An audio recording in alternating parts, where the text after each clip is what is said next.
So we're here to solve this star battle by Grant Fikes called Diamond, which is a theme certainly around this large central region, but the rest of the puzzle is actually where we want to be starting.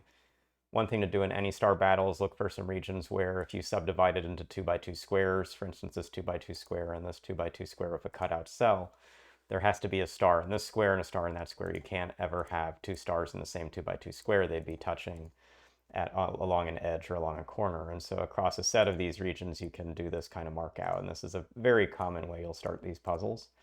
One thing it'll actually do is in this cell here, it now will mark, if I mark this as a 2x2 square, it puts in for sure the star, puts in for sure the star. And S tetromino is a forced pattern shape that will move these star nodes down. It will finish this bottom row.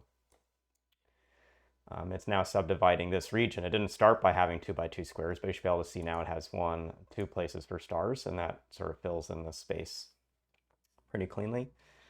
Another thing to now do once we start to see these stars fill in is actually recognize across sets of two rows at the same time. We need to count to 4 total stars. We've got 1, 2, 3, 4. So for instance, we can't take another one there. Another way to kind of view that, the most useful way to use that is probably across the top 2 rows. So we've got 3 stars marked, 2 in this region, 1 in this region, which means there's a maximum of 1 more over here. And let me just sort of shade this. There will be 1 star in one of these 6 cells, but that now requires there to be a star down here, and putting in that star forces this one up. It now makes this diamond have a T-shape, and a T-shape is going to need a star on the left and a star here. Only way to fill that in. That completes this row. Now in this region, we've got a star here and a star down there. In this bottom region, we need a star here. That completes this row, puts in a star in the space.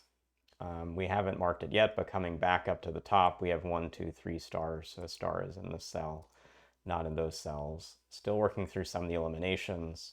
We can now see, having marked that off, this column is fairly limited. It's got just 1 star cell left for it. It's got to use that. That moves to the left. That moves this to the right, forces this to the top.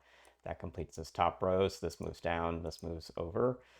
This star now has 1 option left for it. This has 1 option left for it to avoid touching. This is going to force this star to the left, force this to the left, force this to the left, and the last star forced to the right so you don't duplicate in rows or columns. So a pretty good flow, but if you're not used to seeing 2x2 squares and doing the counts of stars across 2 rows or 2 columns together, this puzzle could be a little trickier. So hopefully this video gave you a sense of those 2 really key fundamental techniques for solving star battle puzzles. It's an event of fun grid to work around, certainly to crack your way into the central diamond. It's a good challenge for a Tuesday puzzle. So thanks, we'll see you again soon.